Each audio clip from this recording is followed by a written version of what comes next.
We're starting the new year with a kick-off from the Canny Group, and part of the Canny Group is Canny Legal. Now, whilst this woman isn't a lawyer, she does know a little bit about stuff. Mandy Wilkens, one of the directors of the Canny Group. Hello. Good morning, Roxy. We're back for another year. I know, and what a great year it's going to be. Absolutely. Now, interestingly enough, what we're talking about today is one of those areas that I think a lot of people sort of think, oh, it's not going to happen to me. Everything will be fine. That's exactly right. Look, I thought I'd start off the year by talking about a few issues that can happen with settlements of properties because, September through to February probably is the most popular time of year. Canny Legal have had loads of settlements and we've been able to save a couple of clients this week from what could have been disasters. So I thought it was a bit topical for sure. that I talk about it.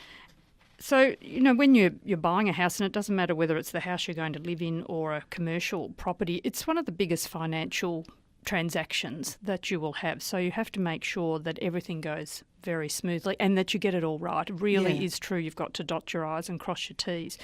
So some of the things to beware of, and it's definitely buyer beware, it's very, very important to remember that you need to have a Section 32, so the vendor or the person that is selling the property has to make sure that that is provided and that it's correct. So it actually is a criminal offence to leave out information or to have anything false or misleading in there.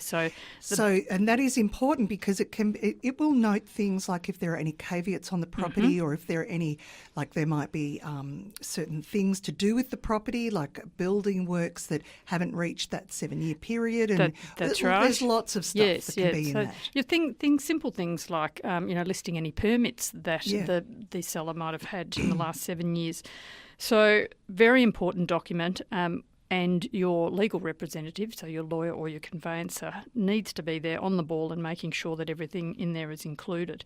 So the Section 32 or the vendor statement then goes with the contract of sale. So warning, warning, warning. Do not sign the contract of sale until you've had your lawyer look over it to make sure that what's in the contract is doable, that it's reasonable, and that you understand any, peculiarities that are in there. So this is where Canny Legal have saved a couple of clients bacon this week by picking out things that they weren't going to be able to do. And that can be a bit problematic if you're buying at auction because you've got to sign off on the day. So, absolutely. People who just turn up out of the blue at an auction go, oh, I'll buy that. Well, you are running the risk if you're not sure what you're reading. That's exactly right. And there is a 3-day cooling off period. So you've also got to be aware of that. So if you do get carried away in the heat of the moment and the excitement of buying your new penthouse, make sure you hot-foot it into your legal representative on Monday morning and get it checked.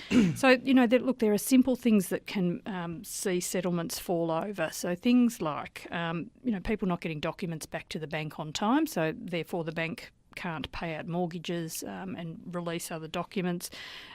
Other simple things like someone turning up at settlement with a personal cheque instead of a bank cheque. Bank cheque, yes. Which doesn't seem like a big thing, but it is. And there's lots of electronic funds transfer these days for settlements, but where there are cheques involved, make sure they're bank cheques. So there could be late caveats that have been put on properties that no one's aware of. Another one actually. Lots of people are going with online lenders these days, like your ING and your Macquarie Bank, and often they offer cheaper rates. But something to be aware of is that they're not shopfront banks. So if there's going to be a settlement involved in one of those, and let's say you're a Geelong person, you are likely going to have to travel to Melbourne for the settlement.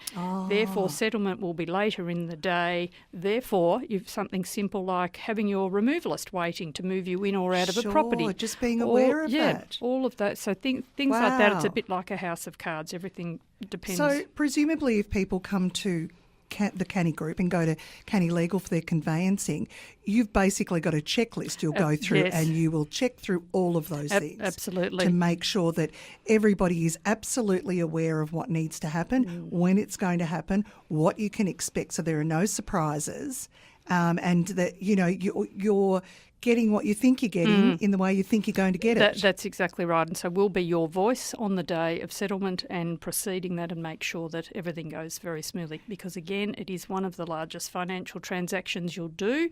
We don't want any messing around. We want to make sure it goes through and all parties are happy then. Absolutely. I tell you what, it is a cheap shout because if you get yourself into trouble, wow.